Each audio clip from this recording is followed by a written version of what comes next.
On CNB this week, it's the new generation Mahindra Scorpio.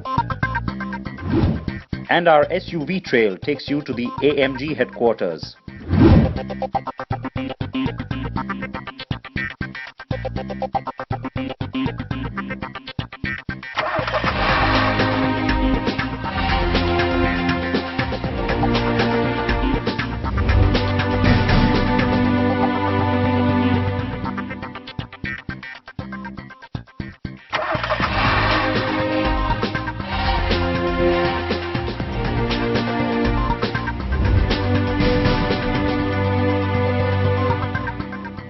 Hello everyone, I'm Siddharth Vinayak Patnankar. This is CNB and we've got the Mahindra Scorpio. You got a little glimpse of that car, I know, at the top of the show.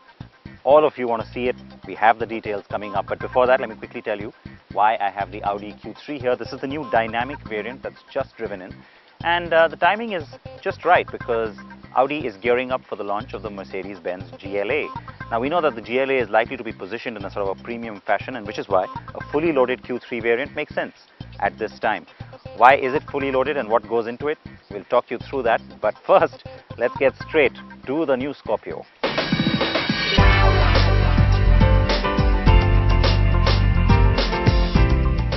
The mighty and muscular Scorpio is back in a new avatar. The first major generational leap in this vehicle's 12-year run. The company had provided major upgrades and a new engine in 2006. There was a big facelift in 2008, and now it's an all-new platform for the very first time. But the Scorpio in its new generation still looks like the Scorpio we know, isn't it? So you know how the company's tagline is, nothing else will do for the Scorpio? Looks like in styling terms, the company's taken that very literally. But there's a reason for that. There are certain carryovers, certain parts that have been brought in from the previous car, the windscreen, the doors, and the roof. The reason for that is not just one of cost saving, it's also because it cuts down the development time, and as a result of that there was a certain boundary or a parameter set in for the designers, and so which is why the vehicle remains tall. Even though overall it's kind of gotten lower, it still has the same kind of ride height and the exterior dimensions remain similar despite the fact that you have a wider track. It's in the face though that you can see a completely new Scorpio. It's a lot more muscular looking, also very angular. I like the way the hood has been done. There's a lot of definition to it. The air scoop is a functional one, so it's not just there for show. The front grille is the new Scorpio front grille. Now, there are going to be people who like it, there'll be others who don't. It looks a little unfinished to me, but these claw marks that you see are reminiscent of the XUV. This one looks more cheetah than the XUV did, frankly, to me. It also comes from a very feline stance and a feline expression coming through with a furrowed brow up here and then the eyes, the headlamps. Smartly done. Very angular, as I said, especially this line coming in. It's just so sharp, very unlike what you see in the market today. So that's distinct and different. I'm a little perplexed as to why the LED strip is now, once again, like the XUV, a parking light and not a daytime running light. I mean, a daytime running signature would be so cool, right? You see this car coming up, you knew it was a Scorpio. But you have to wait until it's dark and you turn on parking lights for that to show up. A new element here on the fender is now standard as well, which identifies the Scorpio. As I mentioned, this part of the car remains very similar, so let's not talk about it. You do have carryover elements like this plastic bit, even though this particular body panel is, once again, all new. At the rear, you don't have the tall tail light stack anymore, which made the car look even narrower and taller and sort of slightly awkward looking. And the other thing that breaks that monotony is this plastic bit that's been done in the middle. Now, it's going to take some getting used to, so my instant reaction is I'm not sure if I like it or not, but it certainly does achieve what the company says it wants to achieve, which is breaks the monotony of all that metal at the back and makes the car look wider and not necessarily as top heavy and tall. It's a similar sort of an element here that you see from the previous tail light has been carried over. Again, I wasn't a huge fan of that, so I'm not sure this is something that couldn't have been done away with, but Scorpio fans will probably be happy with that. It's also clear and transparent sort of a finish. It is differently done and certainly looks like it's got a better finish and better overall material quality than the previous cars as well. So that's where it goes in terms of styling. The other thing which you'll notice once you start seeing these cars on the road, the base version has black bumpers and black cladding on the side, but otherwise that black cladding along the side has gone away, and so that's a good thing. The other good thing is that, as I mentioned, the car has gotten lower, so getting in and getting out of the car is also a little bit easier than it used to be on the previous Scorpio. Okay, so some bits are overstyled and strange. And yes, I have to question the use of that black plastic at the rear since there are no complementary black plastic pieces anywhere else on the car. Also, after Tata got it wrong with carrying over old Safari body panels to the new generation Storm, I wonder why Mahindra is doing the same. The company says it's to help cut down development time, but I'm sure it also helps save on costs. Cost saving in fact has been a key focus area in the development of the new platform for this car. Here you can see the previous platform alongside the new one. It's not just been made more frugal, it's also lighter. It carries more flexibility and it is stiffer too. So since we are filming at the Mahindra plant, I decided it's also nice to get you to take a look underneath the skin. These are the two platforms. That's the old Scorpio platform and here is the new one. And this is the part that got me excited because when you look at the vehicle, you get a sense that, hang on, is this just a facelift? And then you realize that there's all this other work that's been carried out underneath the skin, as I said. So what you're seeing here is a platform that's twice as stiff as the old one. To me, that in itself is very encouraging. The other part about this platform that's important to know is that the track has been increased. It's 70 millimeters of an increase in the front and 50 at the rear. And again, the fact that they've gone with two different tracks in the front and the rear tells you that the focus has really been on improving the overall handling, also with the stiffness. There is also an anti-roll bar at the rear and that's new. And the other part that I want to mention is that this entire platform is a modular one, something that Mahindra hasn't done in the past. So you see different sections of it. If you look at it closely, you'll start to see that there are little bits that have been welded together, and that's intentional so that you can actually remove one particular section, change it around for a future vehicle, because all future vehicles that will be ladder on frame will be built on this platform. Unlike the past where you had different platforms for the Scorpio and the Bolero and the other vehicles, all those future vehicles will come on this platform. The other flexibility that's been bundled into it, crash test norms. Very encouraging to see that coming from an Indian manufacturer as well. So you've got firstly the front section which is energy impact absorbing, so that's new, and that section can also be changed depending on future regulations or export regulations in different markets. The middle section is where the wheelbase can be increased or decreased depending on what you're trying to do, and at the rear you could almost take off this last section if you want to go sub 4 meter, for example. So the flexibility of this platform tells us that there will be firstly multiple future products from Mahindra coming on it, and secondly the fact that there would also be a cost saving, so that makes them a lot more cost competitive going forward too.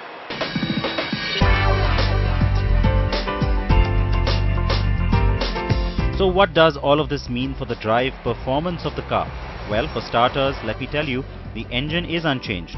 It's the same 2.2-litre M-Hawk that powered the flagship Scorpio in the past that has been retained. The base version, the S2, will get the old 2.5-litre engine. But back to the 2.2 M-Hawk, it is a good workhorse with plenty of grunt and go. The car with me was two-wheel drive, but there is a new four-wheel drive system that can be activated on the fly.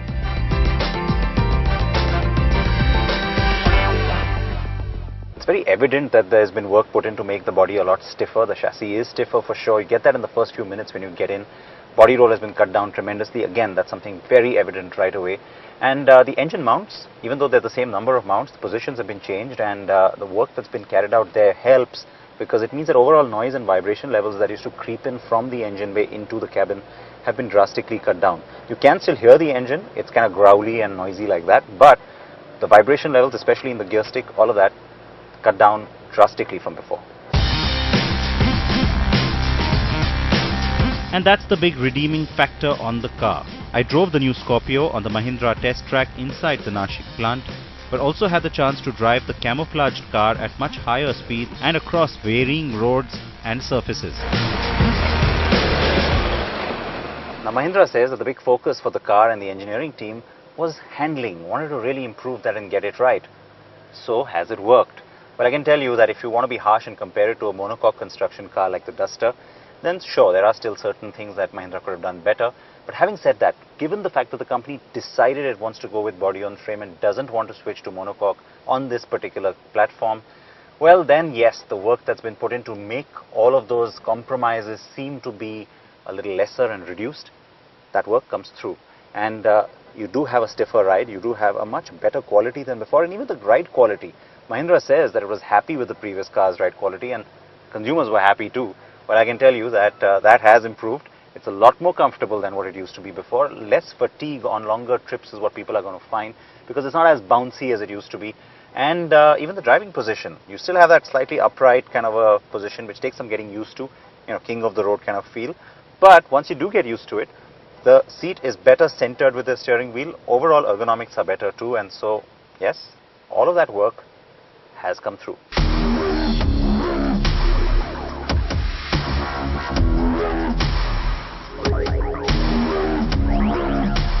Now let's take you inside the car in more detail. And at first glance, the cabin surely looks like a completely new generation car, doesn't it? What you are seeing is the top-end S10 variant, but the same color scheme will be carried through the range, says the company. Not all the features, of course. Like chalk and cheese, I mean, you compare this interior to the previous Scorpios and that one looks tacky and cheap by comparison, because this is a whole lot more upmarket looking. It's not just the quality of materials that's improved, it's also the color palette, it's also the layout, and it doesn't look as heavy and bulky and sort of forced. It's nice, it's lost a lot of weight, it's looking lean, and as I mentioned, the colors, they really work well. I'm so sick of the beige, and I'm sure a lot of you are too, so it's nice to see this nice muted grey, and there's also a dark grey up here. It's not black, which means that this piece will probably age well in our kind of summer and the heat and everything else that goes with it. The central console here is obviously only on the top end variants. It's got the touch screen, which is reminiscent of what you've seen on the XUV in terms of interface and features, so I won't go there, but quality of buttons and the overall layout, smarter than what you've seen on the XUV. The plastics overall just look better. The colors, I'm going to keep saying it, the seats as well, just so nicely done. Not that sort of cheap, loud pattern on the upholstery. You might see some different upholstery in different variants, but this looks really classy and nice. The steering wheel, Mahindra says it's worked on to try and make it look better and more upmarket. It's interesting in terms of shape, but I feel that the plastics here could have been better. Maybe a leather covering on the top version might make it look a little more upmarket. The instruments, fairly nicely done, but again, I would have liked to see a little more depth, a little more of a modern sort of a layout, which is a little lacking. But overall, the interiors really are a step up. On the top end variant, you of course get a few chrome accents as well. And yeah, you can see that I'm completely thrilled with what I'm seeing here. And if I'm thrilled, there's one thing that's made me even happier. That is this little sign here, SRS airbag. Of course, this is the S10, which is the top end version, but Mahindra is putting where its money where its mouth is, because at the Auto Expo, Pawan Goenka had promised me that he's going to take this whole safety thing to a new level. You remember, I've been saying this for the longest time. Why can't car makers simply offer an option pack, like a safety pack, across all variants, so that then you, the consumer, can decide if you want to spend the money on it? Mahindra has decided to do that. So with the Scorpio and all future products, even in the base entry version, you will have airbags and ABS as an option. And that option pack is something that's made me very happy. So yes, it's not just the top end version, even the base version, you could get yourself the airbags and the ABS. Great move, Mahindra. I am absolutely thrilled. The top-end versions have the same touchscreen interface as the XUV 500s, but the navigation system is majorly upgraded, and it can also now give audio directions in 10 Indian languages. That's pretty cool. The text on the screen though will only be in English, but the audio in everything from Marathi to Kannada to Gujarati.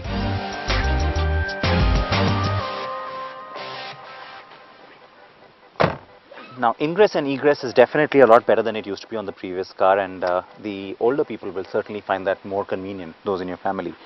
There is a drop-down armrest. Overall, the seat is more comfortable than before, even though it's the same structure of the seat from the previous car. I would have liked to have seen a little more contouring here on the seat cushion, because while you have good under-thigh support, the seating position is quite alright. On longer drives, I would have liked to be a little more cushioned. So, well, maybe in high-end variants, Mahindra could think of doing that in the future and offer that as an option perhaps. Slightly more plush rear seat. The one thing that is a little bit of a sticking point for me, because Mahindra restricted itself by not changing the doors and trying to keep a similar sort of appeal in terms of shell, certain things aren't that convenient, and so which is why, just like in the front seat, when you're driving, you've got to sort of reach for the gear stick. Similarly, the power window switch, sort of an awkward position to have it. It would have been better if it was somewhere here, which is easier to reach. However, you do have this little cubby hole here for you to keep your cell phone in. So the new Scorpio is more than simply same wine, new bottle. It has a lot of work that's gone into it, it would have been wiser, in my opinion, for Mahindra to consider a monocoque chassis instead of a body-on-frame setup. But given it's gone with that, the car has been well tuned and is certainly a big improvement on the previous Scorpio, and we are very happy to have it drive in. So your thoughts on the new Scorpio, please share them with me. Now, let's get on with the Q3. What are the additions? Well, you can see that the front grille is a little bit more premium looking, in line with the Q7. And of course, the daytime running lights are standard on the top end. You also get a panoramic sunroof, but otherwise, from the outside, there's no real way of telling that this is different. At the rear though, there are some changes. So at the rear is where it's a distinct change, because you get these clear lens tail lights, which do look very different, and I have to say fairly sharp and modern too. So it makes the Q3 look a little bit bigger and wider at the back as well, though the overall styling pattern of the light itself has remained constant. How do you like the new Q3? There is the new badging as well, the 35 TDI that's making an appearance like on the A3. And of course that Scorpio, you've got to react to that as well. Time for us to slip into a short break. We come back with our SUV series.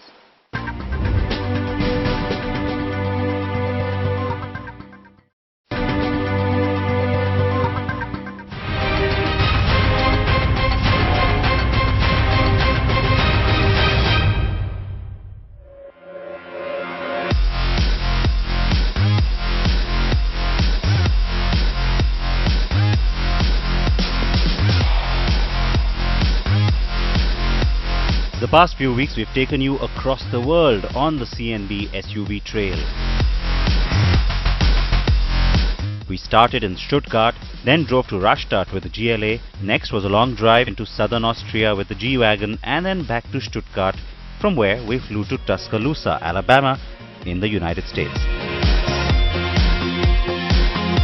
And we've showed you the mighty GL550, the grand old G500. We scooped the GLA and also had the G63 AMG. So when you add AMG to any of these cars, it automatically means a potent engine and some superb performance that goes with the territory. And so our last destination is back in Germany. A hop across the Atlantic, and I've driven across now to Affalterbach, the AMG headquarters just outside of Stuttgart. So in a sense, we are back to where we started. Now, how do you take one of these regular SUVs and turn it into one of those growly monsters that I was talking about? Well, quite simply, you transform it into that, and all of that happens right here.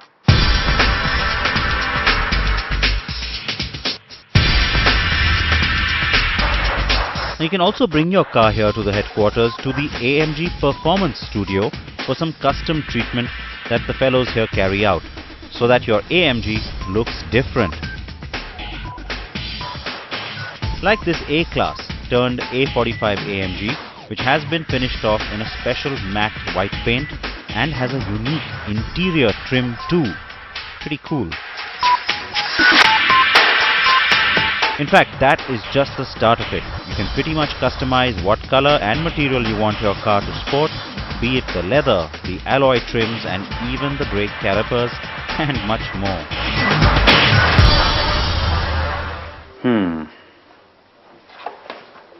Definitely that. Now, it's not just those choices. Of course, you can also opt for exterior paint colors, as we've already seen. Special kinds of paints as well on offer here. This is something they call the flip-flop color, so that when you view it, not just from different angles, but in different kinds of light, it actually changes color. It's almost chameleon-like. And we've seen that on some special show cars, but it's nice that a customer can also opt for one of these. There's changing light temperature, so you get different kinds of light under this panel. So you know how the car would look at different times of the day and maybe in different lighting conditions.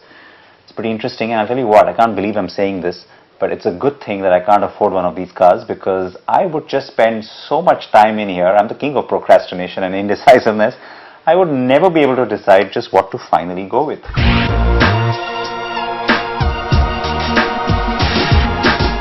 But the main reason I came to Affalterbach was to visit the site of production of those mean AMG engines. They're all made here and then shipped to the various SUV manufacturing locations that we've already taken you to be fitted into the car in question. The AMG division has a key set of engineers that craft the engines and build them by hand. The tradition goes back to the roots of the company in the 1960s when two former Mercedes-Benz engineers began a race engine unit of their own. Over time, Daimler has taken controlling stake in the company, and since 2005, AMG is a wholly owned subsidiary of Mercedes-Benz.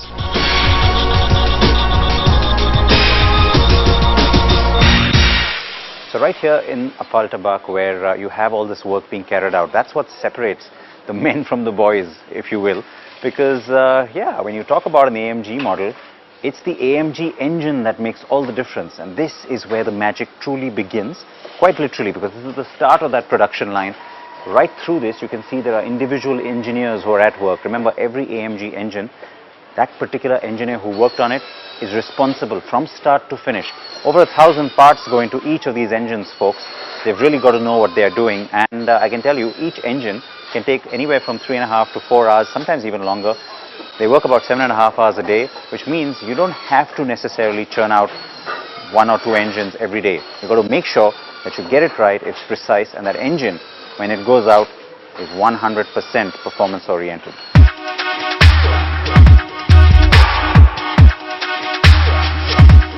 The 4-cylinder engines that go into cars like the CLA 45 AMG to the bigger V6s and V8s, they're all made right here. Yes, the G63 AMG we showed you last week, its heart came from here too, even though the car rolled off the assembly line in Tuscaloosa. It's almost a bit of a sacred feeling. That's the kind of emotion that's in the air, because even though it's something which is purely mechanical and technology driven, it's got a certain heart to it, pun intended, because that's what it forms in that final car. Now this is a ready unit, it's ready to be shipped off to all those various assembly plants that we've been showing you on this series, and I can tell you I have goosebumps. The kind of time I've been able to spend here has been special, but eventually it all comes down to the actual performance.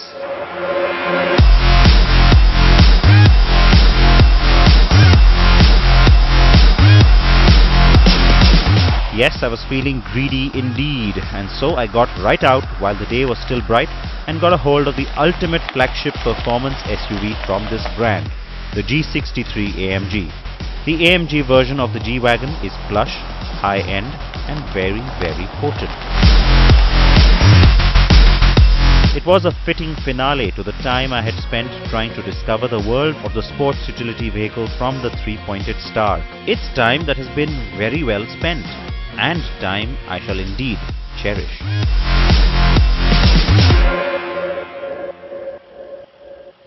It has been quite a month here on CNB. September for SUVs, that's what we promised you.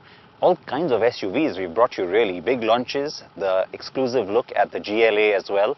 And we capped it off nicely with something powerful. Showed you how engines are made when it comes to the AMG range. And this nice classic yet powerful car as well. So lots for you to react to. And I really would love to know what you thought about this great ride that we've taken you on. We took you to 4 countries, 2 continents. Please react to all of that. Send me your feedback on this series and anything else you want to see on the show as well. I will see you on the show next week for sure. Until then, please wear your seatbelts, please wear your helmets. Auf Wiedersehen.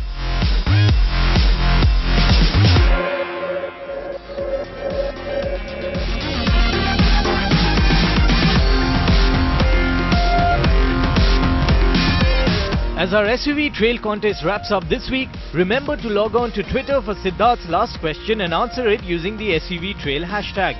One winner wins Mercedes merchandise. One of you who gets all the 5 answers right will get the chance to win the grand prize, attending the India launch of the Mercedes-Benz GLA in New Delhi. Witness the debut of the car for yourself.